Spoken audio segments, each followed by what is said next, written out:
nasa isip ka palagi ng iyong partner, lalo na kapag kayo ay magkalayo sa isa't isa. Hello mga guys, kumusta kayo? Panibagong araw, panibagong video na naman tayo, and sa araw na ito ay isa na namang video ang aking tuturo sa inyo na simpleng gabay o simpleng pamamaraan na makakatulong sa atin. At bago ang lahat, gusto ko lang mag-disclaimer sa mga taong hindi naniniwala at hindi gusto ang mga kagaya nitong video. Please skip this video and maghanap kayo ng videos na gustong gusto nyo, dahil ang video na ito ay para lamang ito sa mga taong naniniwala and gusto mag-try. Sa lahat po ng mga nagko-comment dito sa aking video dito sa loob ng aking channel, mag-ingat sa lahat ng mga nagre-reply sa inyo na dinadala kayo sa kanilang WhatsApp in Imo app upang makaiwas po tayo sa scam.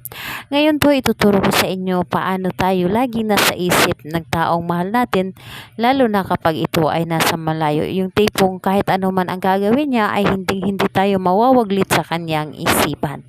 Ang dapat lamang nating ihanda dito is kailangan lamang natin dito maghanda ng isang larawan ng inyong target.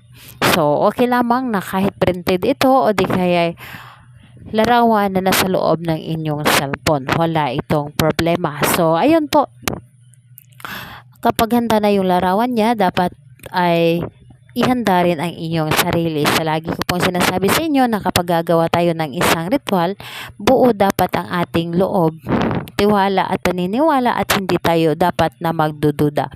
And kapag ready ka na, pwede mo na itong umpisan. So ang gagawin mo lamang dito, napakadali at napakasimple lamang. Dito sa larawan niya, iyo lamang itong pakatitigan. Pakatitigan mo lamang ito na may buong pagmamahal, yung tipong ipapasa mo dito sa larawan niya ang iyong pagmamahal, at ito ay iyong halikan. Halikan na with feelings. Halikan mo ito na para bang siya mismo ang hinalikan mo sa personal. At agad mong sabihin dito, hindi ako mawawaglit sa iyong isipan kahit saan ka man naroroon. Ako pa rin ang papasok sa iyong isip at lagi kang kakabahan dahil ako lamang ang palaging nasa isip mo. Ano man ang mangyari, ako lamang ang iisipin mo, ako lamang ang pakamamahalin mo, ako lamang ang kaligayahan mo. So lahat na sabihin mo dito. Dapat ay positive lahat ang mga sasabihin mo dito, at hindi ka magsasabi dito ng negative. At asahan ninyo, ang taong nasa malayo, ang taong mahal po ninyo ay kayo lamang ang lagi nasa isip. Kayo lamang ang nasa isip niya na lagi kanyang makasama, na gusto kanya makasama o makausap man lang, o gusto kanyang makita palagi. Yung tipong ma-obsess siya na gusto niyang umuwi dahil gusto kanyang makita o makasama o makayakap.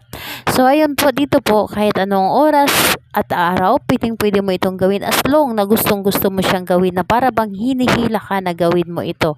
Kahit nasa oras ka ng trabaho at sa tingin mo sa paligid mo ay tahimik at gusto mo itong gawin mo ito. Talagang kakabahan ang partner mo kapag ginawa mo ito, dahil ikaw lamang ang lagi niyang iisipin. So ayun po, salamat po sa inyo. Bye bye everyone. God bless us all.